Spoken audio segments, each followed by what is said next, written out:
नमस्कार सभी बहनों को। आज हम सुनेंगे आस माता की कहानी। बोलो आस माता की जय। आस माता का व्रत फाल्गुन शुक्ल पक्ष प्रतिपदा से लेकर अष्टमी तक किसी भी शुभ दिन कर लेना चाहिए। व्रत के दिन एक पट्टे पर जल का लोटा रखें।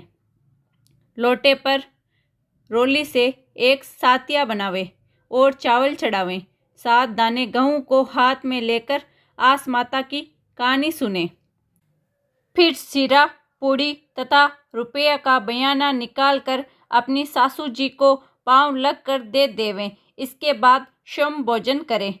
यदि किसी के लड़का हुआ हो या लड़के का विवाह हुआ हो तो भी आस माता की पूजा का उत्सव मनावे।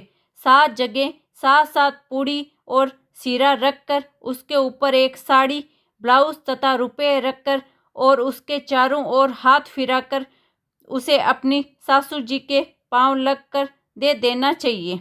अब हम सुनेंगे आस माता की कथा। एक असलिया बावलिया नाम का आदमी था। वह जुआ खेलने का बहुत शौकीन था। जुआ में वह चाहे हारे या जीते ब्राह्मणों को भोजन अवश्य कराता था।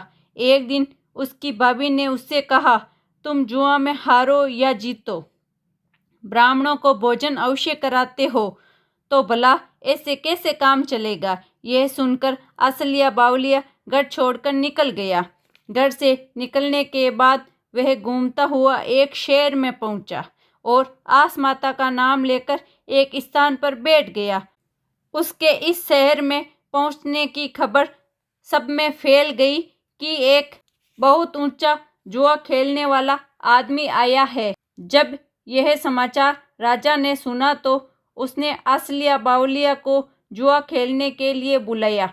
जुआ में राजा अपना सब राजपाट हार गया और बावलिया उस शहर का राजा बनकर राज्य करने लगा। इधर असलिया बावलिया के घर पर खाने के लिए अन्न भी न रहा।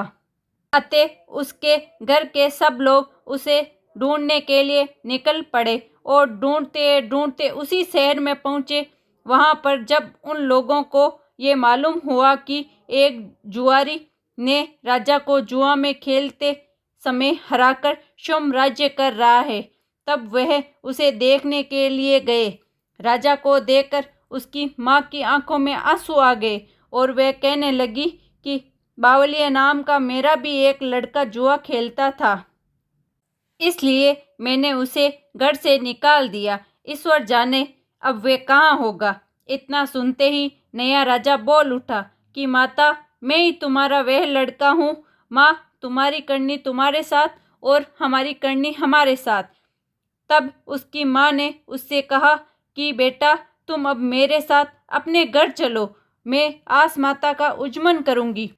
तब सब लोगों ने अपने घर जा आस माता का उज्जमन किया और असलिया बावलिया सुख से राज्य करने लगा। हे आस माता, जैसे तुमने असलिया बावलिया को राजपाट दिया वैसा सबको देना, खरी की खोटी अधूरी की पूरी करना। इसी प्रकार की कहानियों के लिए हमारे चैनल को सब्सक्राइब करना।